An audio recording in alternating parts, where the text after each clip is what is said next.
Olá, pessoal, tudo bem com vocês? Para quem lembra, eu sou o professor Emerson e estou trabalhando língua portuguesa com vocês da primeira série. Se você, por um acaso, ainda não viu as minhas aulas, sejam bem-vindos a ela. Antes de nós iniciarmos, vou para aquele recado sobre o Classroom. Não esqueçam de entrar no Class, fazer as atividades, porque além de você aprimorar o seu conhecimento, você vai marcar a sua presença com aquelas atividades. E se você não está tendo acesso ao Classroom, está assistindo às nossas aulas pela TV ou pelo YouTube, não se preocupe.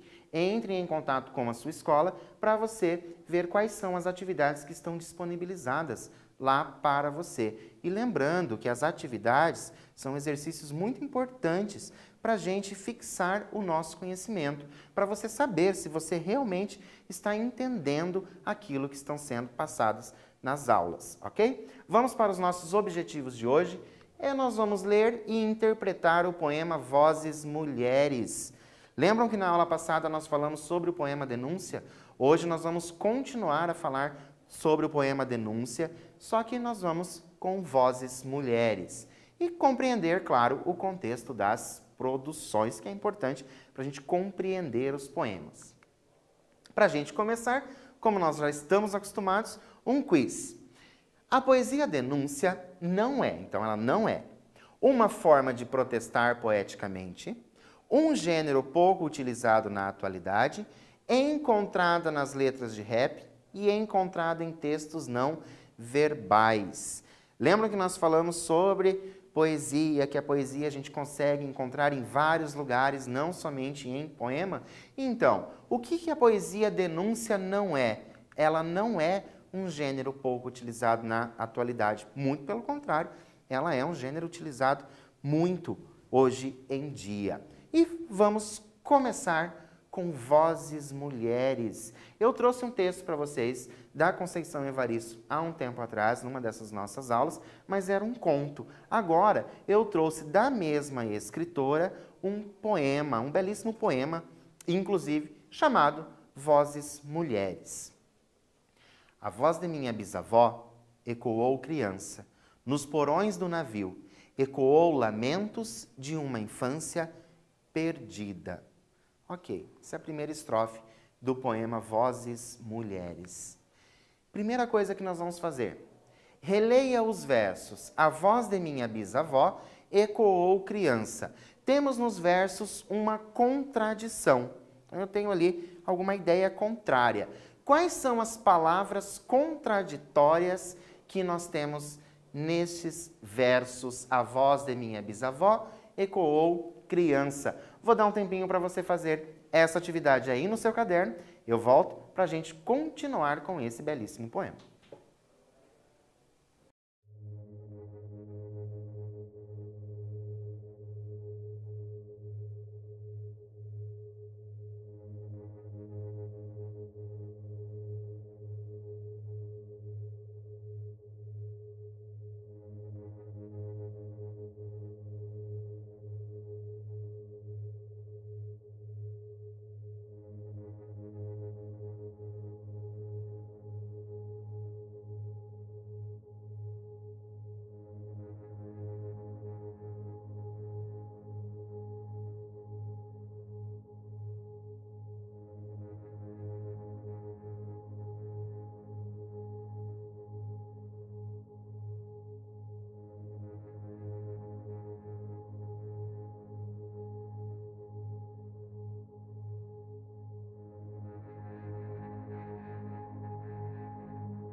Encontraram as palavras contraditórias em a voz de minha bisavó ecoou criança? Olha só, as palavras contraditórias são bisavó. Por quê? Porque possivelmente trata-se de uma pessoa idosa.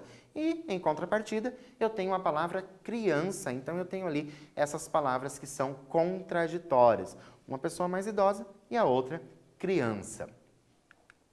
Ainda nos mesmos versos, a voz de minha bisavó ecoou criança, é possível dizer que o eu lírico estabelece uma relação com a personagem? É possível isso? Que o eu lírico estabeleça uma relação com a personagem da história? Vou dar um tempinho para vocês relerem, pensarem a esse respeito, essa relação, e eu volto para a gente continuar com esse poema.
Então, conseguiram responder se é possível dizer que o eu lírico estabelece uma relação com a personagem da história?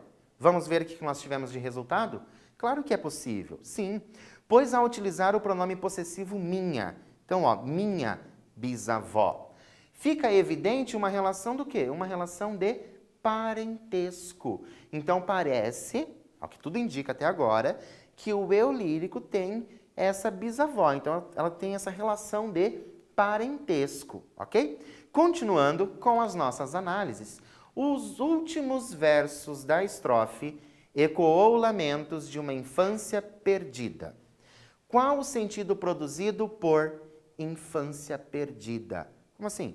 O que quer dizer isso? Infância perdida. Vou dar um tempo para você responder e eu volto para a gente continuar.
Então, qual sentido tem essa infância perdida? Ecoou lamentos de uma infância perdida. Olha a resposta. Ao que tudo indica, a infância fora perdida, pois, ainda criança, ela foi levada em um navio e tinha consciência de que, a partir de então, sua infância de mais nada valeria.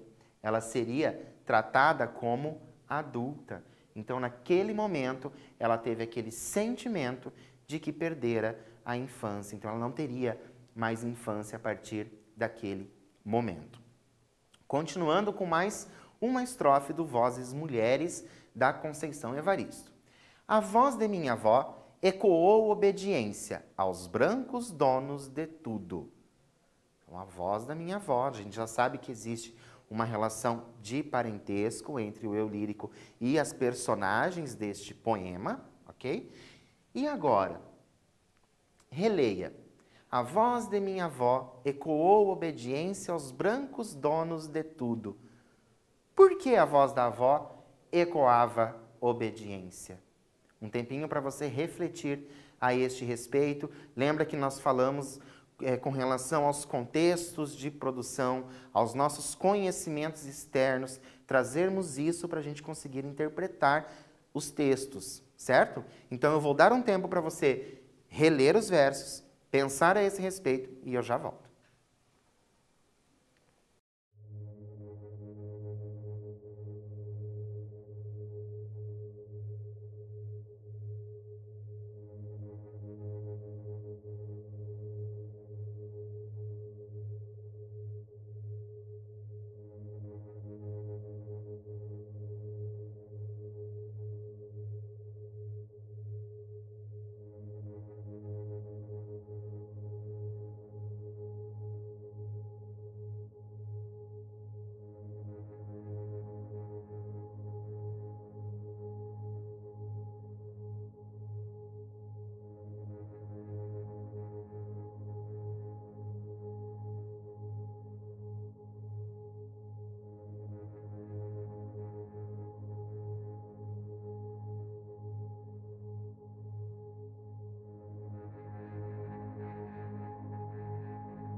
Então, releram os versos?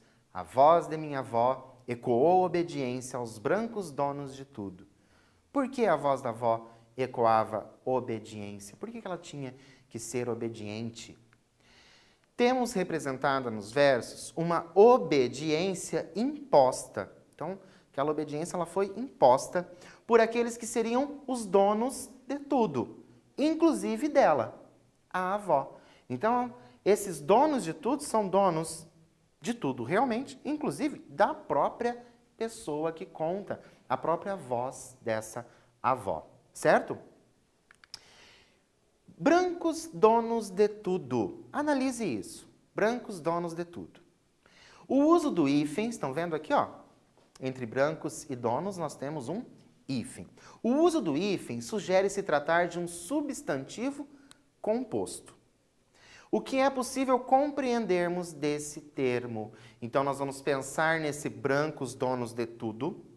Então, brancos donos de tudo, como um substantivo composto. E agora, o que a gente entende disso? Desse brancos donos de tudo, se nós temos um hífen ali. Vou dar um tempinho para você pensar a esse respeito e eu volto para a gente continuar.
Então, esse hífen utilizado ali, transformando brancos donos de tudo, que sugere um substantivo composto, o que a gente consegue compreender com isso? Olha só. O uso do hífen sugere se tratar de uma palavra composta, brancos donos de tudo. Pode ser entendido como uma ironia, então, ironizando essa situação. Uma crítica a esses senhores que tudo possuíam. Então, ela já traz uma ideia. Então, nós temos ali brancos, o hífen, donos de tudo. Subentende-se que ela está dizendo que os donos de tudo são quem? São os brancos. É essa a ideia que nós temos com a utilização do hífen, transformando essas duas coisas em uma única palavra, um substantivo composto, ok? Continuando, o poema. A voz de minha mãe ecoou baixinho revolta.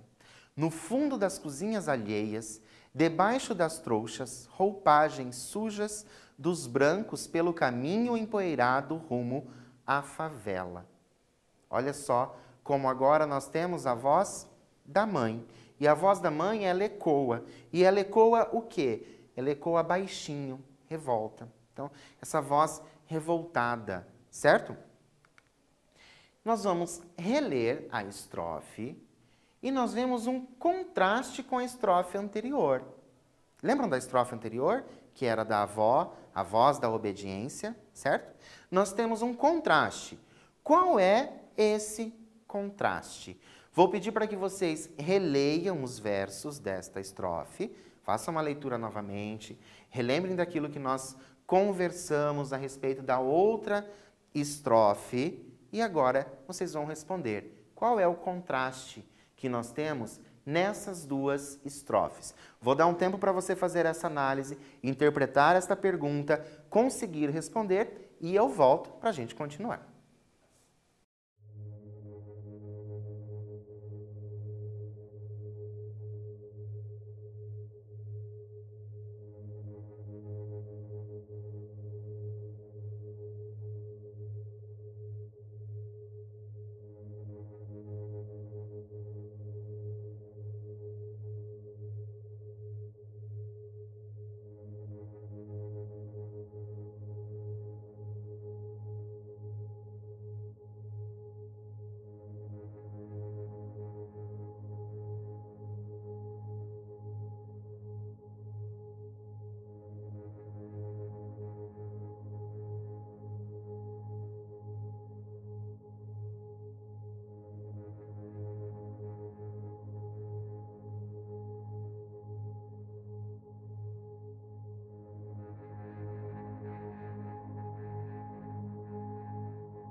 Vamos reler a estrofe para isso ficar bem claro na nossa mente? Olha só.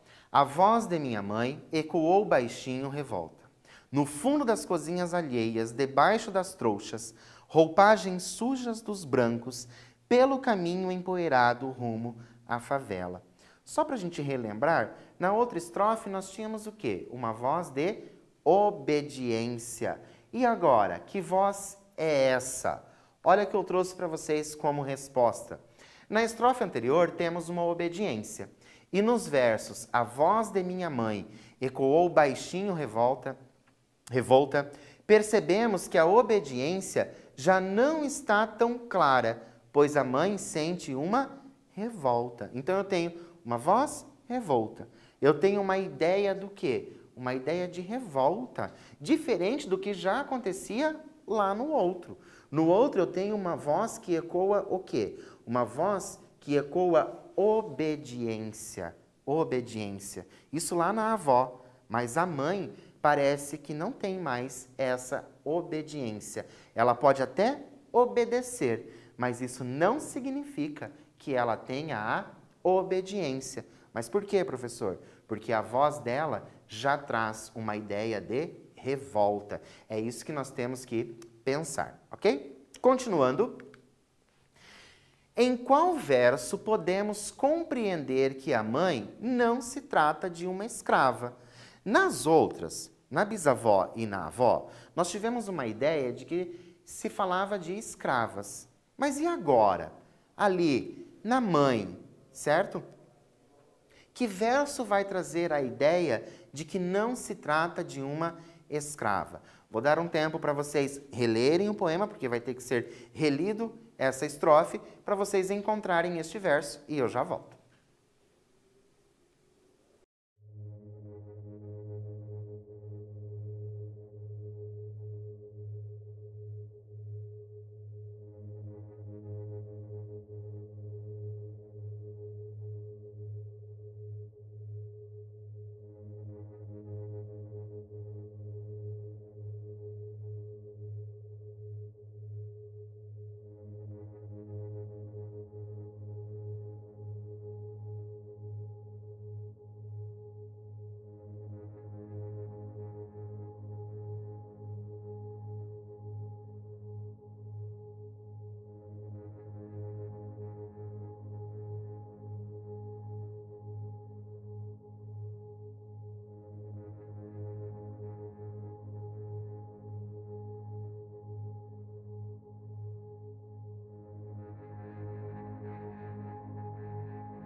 Conseguiram localizar o verso?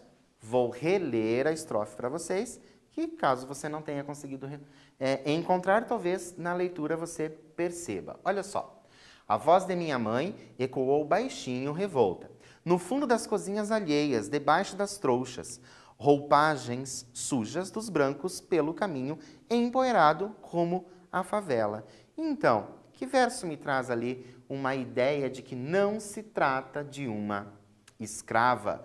O último verso, rumo à favela. Porque se ela fosse escrava, ela não iria rumo à favela, né? Ela ficaria ali ainda na casa dos seus senhores, ali por perto da casa dos seus senhores. Vocês já estudaram isso em história e até mesmo em outras disciplinas. Continuando.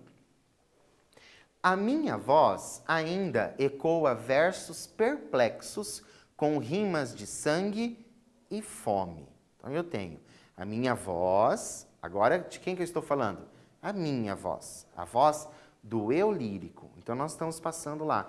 Teve a bisavó, teve a avó, agora depois teve a mãe, agora nós temos a voz do eu lírico. A minha voz ecoa. E ela ecoa o quê? Versos perplexos com rimas de sangue e fome. Por que o eu lírico ainda ecoa versos com rimas de sangue e fome?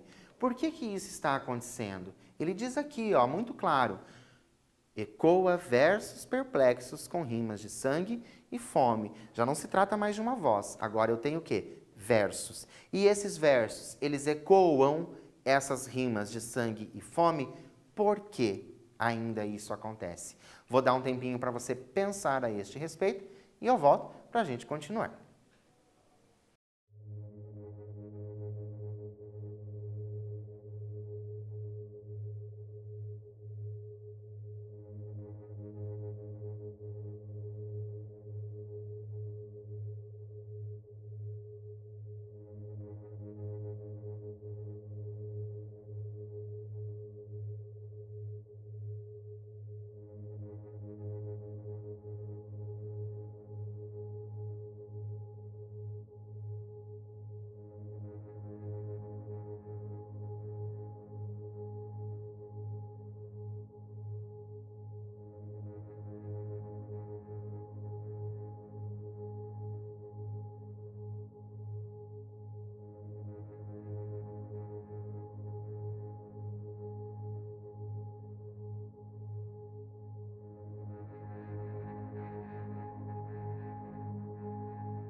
Analisaram as estrofes, pensaram, buscaram outras informações que não somente aquelas que estão ali no poema. Vamos ver como ficou a resposta?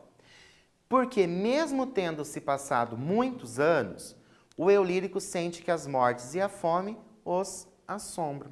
Então eu tenho o quê? Olha lá, como passou muitos anos? Porque eu tive a bisavó, eu tive a avó, eu tive a mãe, agora eu tenho a minha voz. Então eu tenho essas outras gerações, mas mesmo assim, mesmo tendo se passado tanto tempo, isso ainda assombra essas pessoas, esses versos de sangue. E esse sangue a gente realmente pode entender como morte. E a fome a gente vai entender como fome mesmo.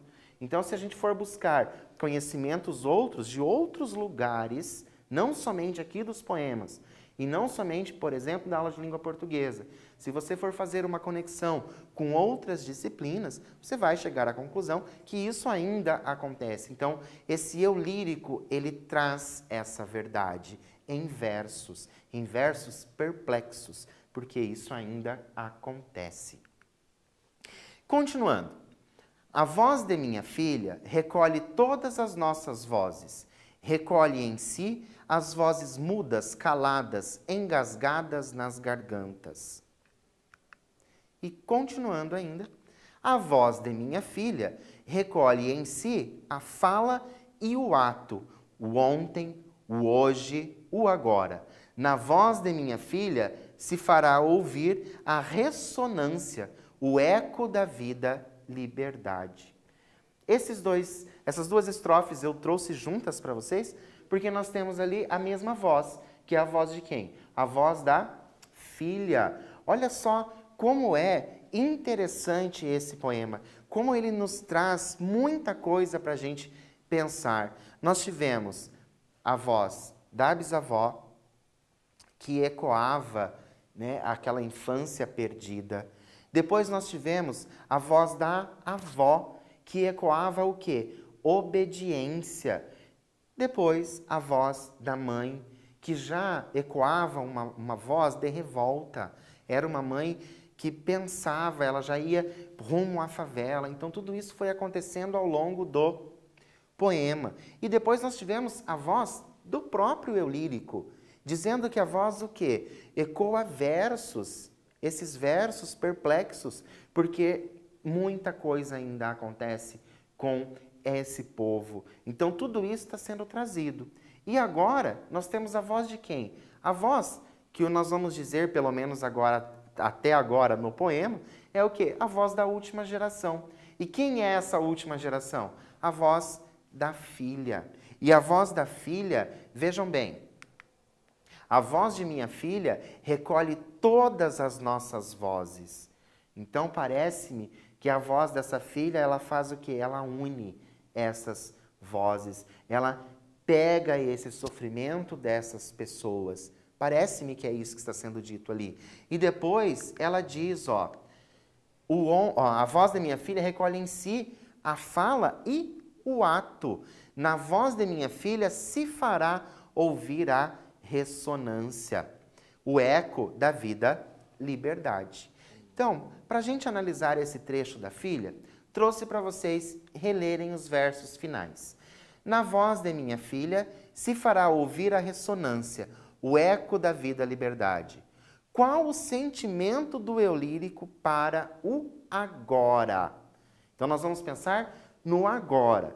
De acordo com aquilo que nós lemos, de acordo com aquelas personagens que foram aparecendo, a bisavó, a avó, a mãe, o próprio eu lírico e agora a filha, de acordo com isso, qual é o sentimento que o eu lírico parece ter para o momento atual? Vou dar um tempinho para vocês pensarem a respeito disso, releiam os versos, escrevam aí no seu caderno e eu volto para a gente continuar.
Conseguiram entender?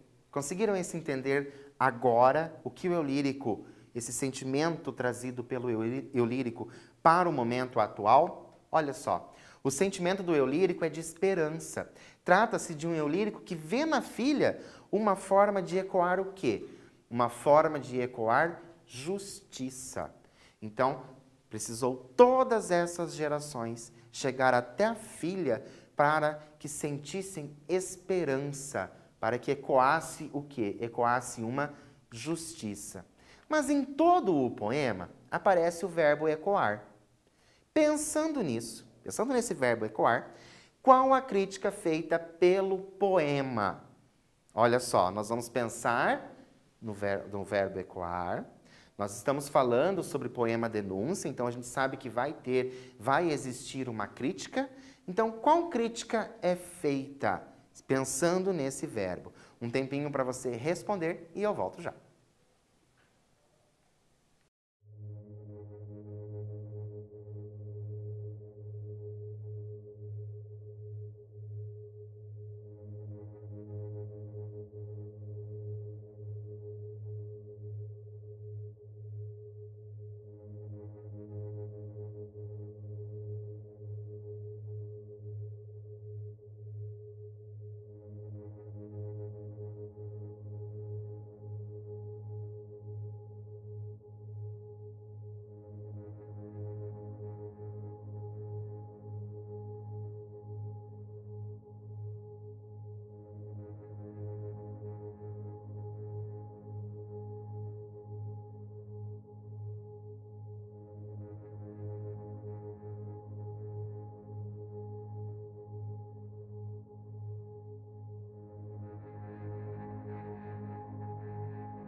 Conseguiram concluir esse poema? Conseguiram pensar nessa crítica social feita?